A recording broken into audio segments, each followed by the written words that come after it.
Describe the dragon movement in real. What kind of weird question is that? Dragonstone sits like how you round you. Welcome to AI Expert. I've been checking out Saylo, and the easiest way to explain it is that it feels less like one single app and more like a platform built around interactive story experiences. That's really the part that stood out to me first. Instead of giving you just one thing to do, Saylo gives you multiple ways to create, explore, and share character-driven content. And all of it revolves around making stories feel more personal, more dramatic, and a lot more fun to interact with. What makes it interesting is that it does not stop at simple character chat. A lot of apps can give you a conversation interface, but Saylo pushes that idea further. By turning those interactions into something that feels more like a story world, you are not just sending messages back and forth. You are building characters, shaping scenes, and then turning those moments into different formats that people can actually watch or share. One of the first things you can do inside Saylo is create your own original characters. That part is important because it sets the foundation for everything else. You are able to customize how a character looks, how they feel, and what kind of personality they have. So instead of choosing from a fixed set of generic characters, you can actually make something that fits the kind of story or vibe you want.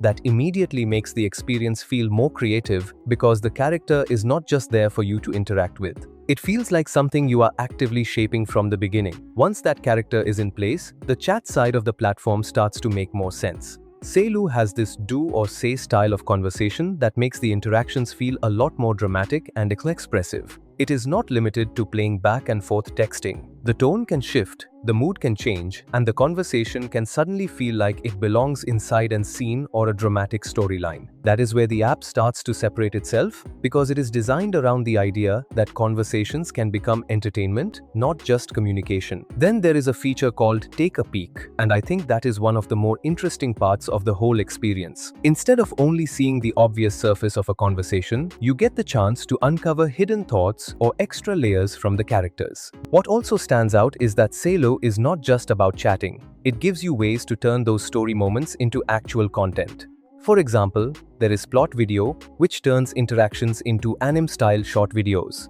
So instead of leaving the scene as text, the platform helps transform it into something visual that feels much more dynamic. There is also Plug Manga, which converts those moments into comic-style content that makes the same core interaction feel flexible, because one idea can move from chart to story to video to manga without feeling disconnected. And then you have anime drama, which adds another layer to the platform. This part feels more like stepping into a library of serialized content where you can watch team storylines play out in a more dramatic format.